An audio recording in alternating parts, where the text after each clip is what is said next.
Menurut Syiah, tanah Karbala suci karena Husain terbunuh di sana. Kemudian yang mengherankan, bukankah Husain dibunuh di mana? Di tanah di Karbala. Karbala tidak akan menjadi suci menurut orang Syiah kecuali karena Husain dibunuh di situ. Seandainya Husain alaihissalam, Husain radhiyallahu anhu dibunuh di Cilengsi, maka tanah Cilengsi yang menjadi apa? Yang menjadi berkah. Kenapa Husain dibunuh di situ, kemudian kok tanahnya menjadi apa? Suci. Sekarang mari kita simak nilai dari tanah Karbala. Apa yang dilakukan oleh Rasulullah Shallallahu Alaihi Wasallam terhadap tanah Karbala.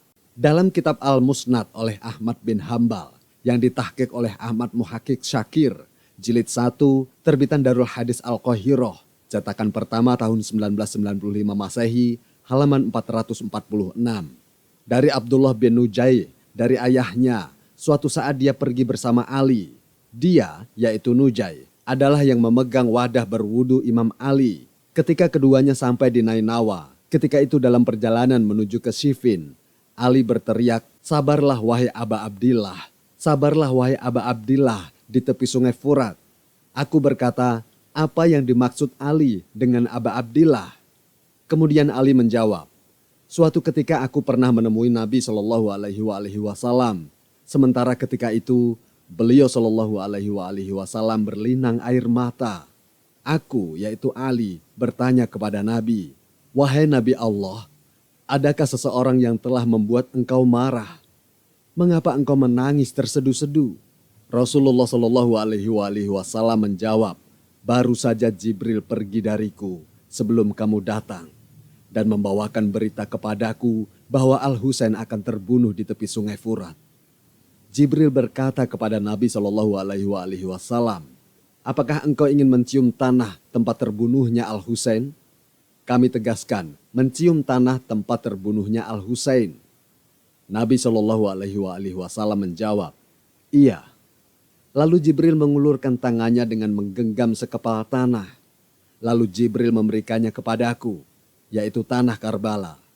Maka aku tidak sanggup menahan mataku untuk menangis. Muhaqqiq berkata, sanad riwayahnya sahih. Yang ingin kami tanyakan kepada Ustadz ini, mengapa Rasulullah Shallallahu Alaihi Wasallam mencium tanah tersebut? Bukankah menurut Anda tanah itu tidak memiliki nilai sama sekali? Sekarang mari kita lihat riwayat dalam kitab yang Ustadz ini miliki, namun tidak dibaca olehnya. Dalam kitab Sahih Al-Bukhari, terbitan Ibn Katsir, cetakan pertama tahun 2002, halaman 434.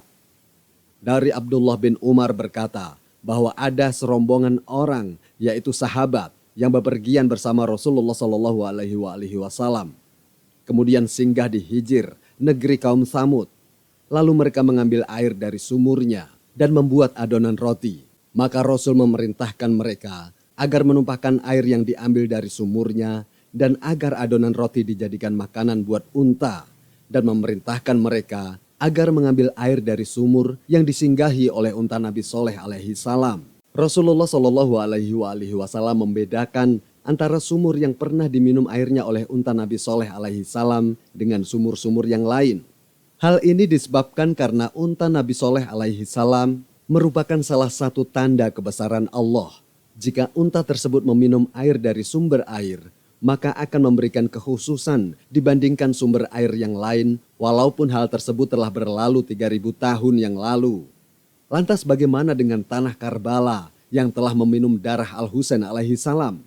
Memang hal semacam ini hanya dapat diterima oleh orang yang meyakini tabaruk. Dalam kitab Fathul Mulhim, karya Syekh Subair Ahmad Al-Utsmani, salah satu ulama Ahlus Sunnah, jilid 5 dan 6, terbitan Darul Qalam, cetakan pertama tahun 2006 Masehi, halaman 306 dan 307.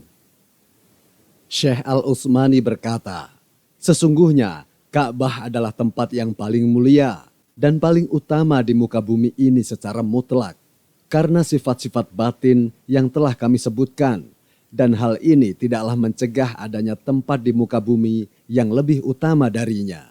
Seperti tempat paling utamanya makhluk, dan kubur paling mulianya wujud, yaitu Rasulullah Shallallahu Alaihi Wasallam, karena sesungguhnya cahaya-cahaya dan manifestasi yang ditampakkan oleh Allah Subhanahu Wa Taala untuk makhluknya yang paling mulia secara mutlak ini lebih besar dan lebih tinggi dibandingkan manifestasi lain yang Allah tampakkan untuk selain beliau Shallallahu Alaihi Wasallam dimanapun itu terjadi. Dan hal ini melazimkan bahwa semua tempat yang pernah disinggahi oleh Rasulullah Shallallahu Alaihi Wasallam semasa beliau masih hidup adalah tempat yang lebih mulia dan utama.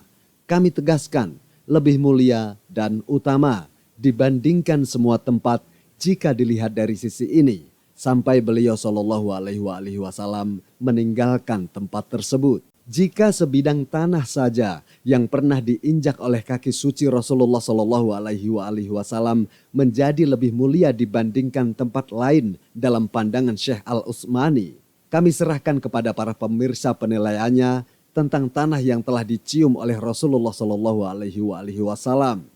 Memang benar apa yang telah dikatakan oleh Amirul Mukminin Ali bin Abi Thalib alaihi salam. Manusia itu menjadi musuh apa-apa yang tidak dia ketahui. Semua fitnah tentang Syiah ini kami serahkan kepada para pemirsa di dalam menilainya.